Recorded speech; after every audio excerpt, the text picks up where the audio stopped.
भगवान गोपाल कृष्ण महाराज की जय. आज गीता जयंती, मोक्षदा एकादशी. गीता जयंती म्हणजेच 5000 वर्षापूर्वी भगवंतांनी कुरुक्षेत्रावरती योगेश्वर कृष्णांच्या मुखातून अर्जुनाला सांगितलेले ही गीता, हे सार म्हणजेच ही भगवद्गीता. मग भगवद्गीता ही अतिशय मोठा ग्रंथ आहे आणि भारतीयांच्या मनावर त्याचा आजही खूप प्रभाव आहे. इतकी हजारो वर्ष झाली तरी अजून गीतेचं महत्त्व कमी झालेलं नाही. आपल्याला माहिती आहे की भगतसिंगांसारखे तरुण क्रांतिकारक जेव्हा हसत हसत फाशी गेले त्यावेळी त्यांना बळ देण्यासाठी त्यांच्याजवळ त्यांच्या हातात काय होतं तर ही छोटीशी गीता, आणि त्यांनी त्यांना बल दिलं. गीता छोटीशी आहे खरी, पण अर्थाच्या बाबतीत जर त्या दृष्टीने आपण बघितलं तर ती खरोखर रत्नाकर आहे.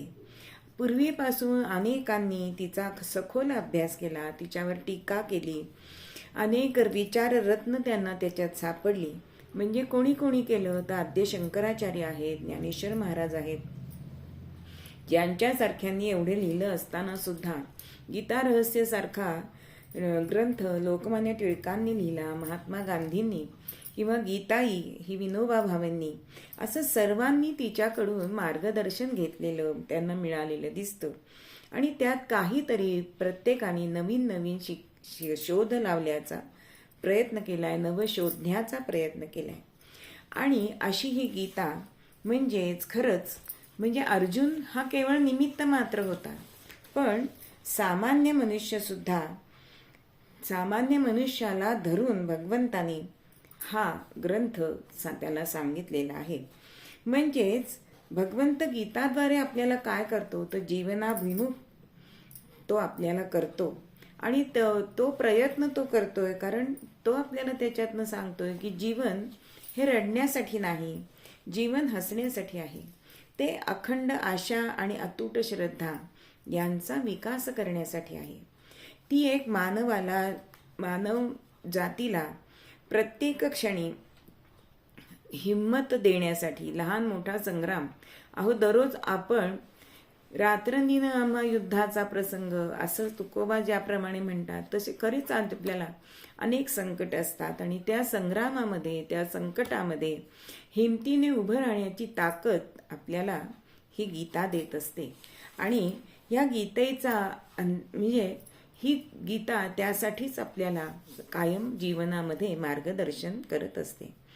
मग जीवनाचे सार्थक कशात आहे, खरा आनंद कशात आहे, मनशांतीचा मार्ग कोणता, या सगळ्या प्रश्नांची उकल आपल्याला या गीतेमध्ये दिसते. गीता हा आपला धार्मिक ग्रंथ आहेच, पण तो वैश्विक ग्रंथ सुद्धा आहे. की एका ग्रंथाचा जयंती होणे हा एकमेव ग्रंथ असा आहे की त्याची गीता जयंती ही विश्वभरामध्ये साजरी केली जाते.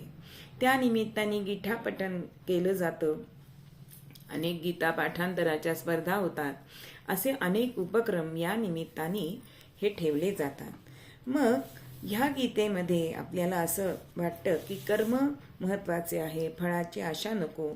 इदं न मम कर्मण्येवाधिकारस्ते मा फलेषु कदाचन मन कर्मफले रपू योग कर्मसु कौशलम. अशा कितीतरी अर्थपूर्ण श्लोकातून, बोधातून आपल्याला संदेश मिळत असतो. कौरव पांडवांचे 18 दिवस युद्ध चालले आणि योगायोग म्हणजे गीतेचेही 18 अध्याय आपल्याला दिसतात. प्रत्येक अध्यायात एक एक योग सांगितलेला आहे, आणि 15व्या अध्यायात पुरुषोत्तम योग हा अत्यंत महत्त्वाचा सांगितलेला आहे.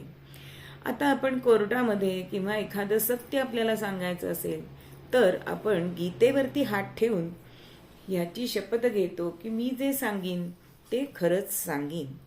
अर्थात जगण्याचा अर्थ गीता वाचल्यानंतर समजतो.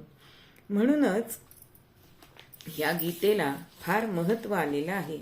आणि विश्वाच्या सारीपाटावरती प्राणीमात्र रूप सोंगट्यांना आपल्या मर्जीप्रमाणे हलवणाऱ्या सूत्रधार श्रीकृष्णाने धर्मयुद्धात शस्त्र हाती न घेता केवळ बुद्धीच्या बळावरती पांडवांना विजय मिळवून दिला आणि त्यावेळेस अर्जुनाला केलेला गीतोपदेश म्हणजेच ही भगवद्गीता आहे. आता विनोबा भावे सुद्धा एका ठिकाणी असं म्हणतात की माझं शरीर हे आईच्या दुधावर पोसलं गेलं आहे, पण माझं हृदय आणि बुद्धी ही गीता मातेच्या दुधावर त्याचं पोषण झालेलं आहे. म्हणून गीता ही माझं प्राणतत्व आहे. म्हणूनच विद्या जर प्राप्त करायची असेल तर माणसामध्ये विनम्रता, जिज्ञासा, सेवावृत्ती या 3 गोष्टी असल्या पाहिजेत. आणि असा जीवनाचा दृष्टिकोन दृष्टी देणारा ग्रंथ, संदेश देणारा ग्रंथ म्हणजेच ही गीता आहे. म्हणून गीतेला ज्ञानाचा कोश म्हटलं गेलं आहे. गीतेमध्ये ही आपल्याला व्यासांची देणगीच आहे की त्यामध्ये व्यासांची मुख्य शिकवण आणि त्यांच्या मननाची संपूर्ण साठवण ही आपल्याला दिसते. मग गीता ही मानवाला काय देते तर हिम्मत आणि तेज देते. म्हणून हा ग्रंथ अत्यंत महत्त्वाचा आहे. पांडुरंग शास्त्री असं म्हणतात की वेद उपनिषद यातील हे ज्ञान हे महासागरासारखं आहे, पण हे वेद उपनिषदातील ज्ञान त्याचं सारं सत्व एखाद्या लहान घागरीमध्ये भरावं ना, तशी ही गीता आहे. इतकं सारं ज्ञान ह्या गीतेमधून आपल्याला मिळत असतं. आता कोणत्याही यातीतील मनुष्य प्राण्याला ह्याचा उपयोग होत असतो. भगवंतानी इथे भेदाभेद केलेला नाही. विभिन्न वर्णीय लोकांना गीता वेगवेगळा उपदेश देते. पांडुरंग शास्त्री आपल्याला त्याचं विवेचन त्यांच्या संस्कृतीपूजन ह्या पुस्तकातनं आपल्याला करतात की ब्राह्मण ही संस्कृतीची प्रेरक शक्ती आहे. म्हणून तिला गीता त्यांना काय शिकवते तर शम, दम, तप, शौच इत्यादी गुण वाढवायला आणि त्यांचं संवर्धन करायला शिकवते. क्षत्रिय हे संस्कृतीचे रक्षक आहेत. म्हणून गीता त्यांना काय सांगते, संदेश देते तर शौर्य, तेज, धैर्य, दक्षता या गुणांचे महत्त्व समजावते. वैश्य हे संस्कृतीचे पोषक आहेत. म्हणून गीता त्यांना काय शिकवते तर कृषी, गोरक्ष, वाणिज्य यांच्यात समरस होण्याचा आदेश गीता त्यांना करते. आणि शूद्र हे संस्कृतीचे सेवक आहेत. समाजाच्या भौतिक गरजा पुऱ्या करणारे आहेत. या वर्गाने मनात आणलं तर तो शोषक सुद्धा बनू शकतो. म्हणून गीता ह्या सेवक वर्गाला त्यांची सेवा ही सेवा भावनेने त्यांची सेवा करा, त्यांचं काम करा असा आदेश देते. प्रत्येकाच्या जीवनामध्ये ही गीता आपल्याला वेगवेगळा संदेश देते हे आपल्याला दिसतं.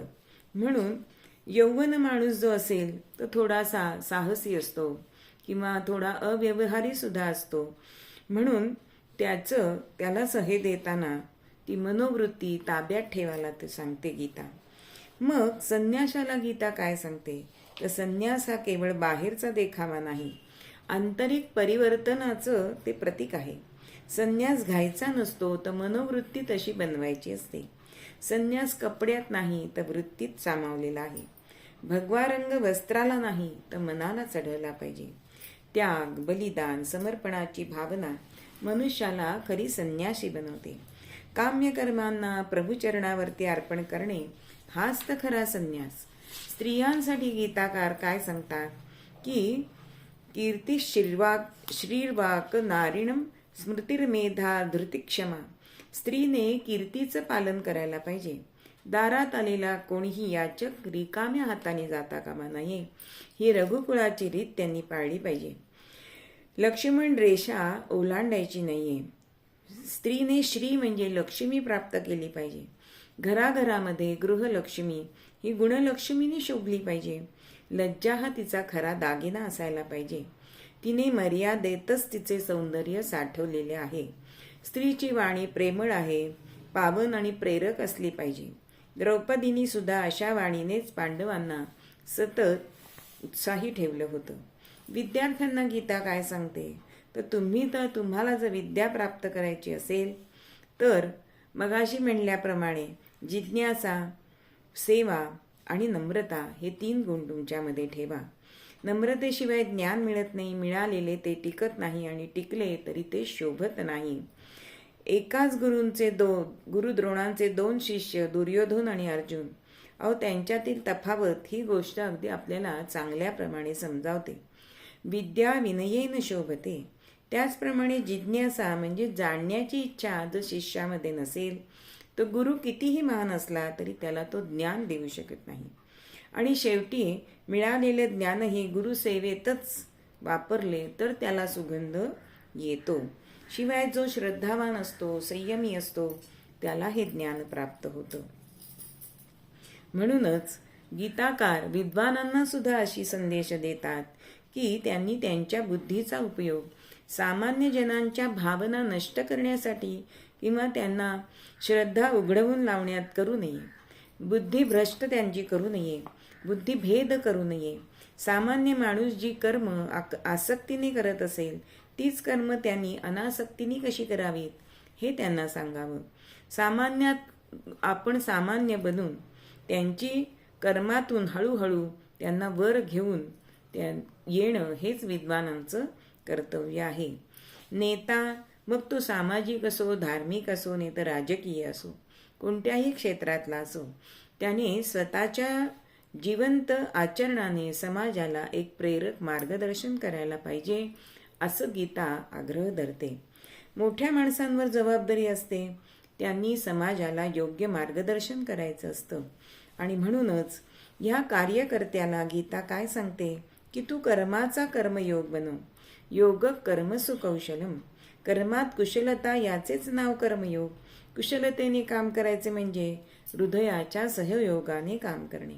कोणतंही काम मन लावून करता आलं पाहिजे तरच ते चांगलं होतं.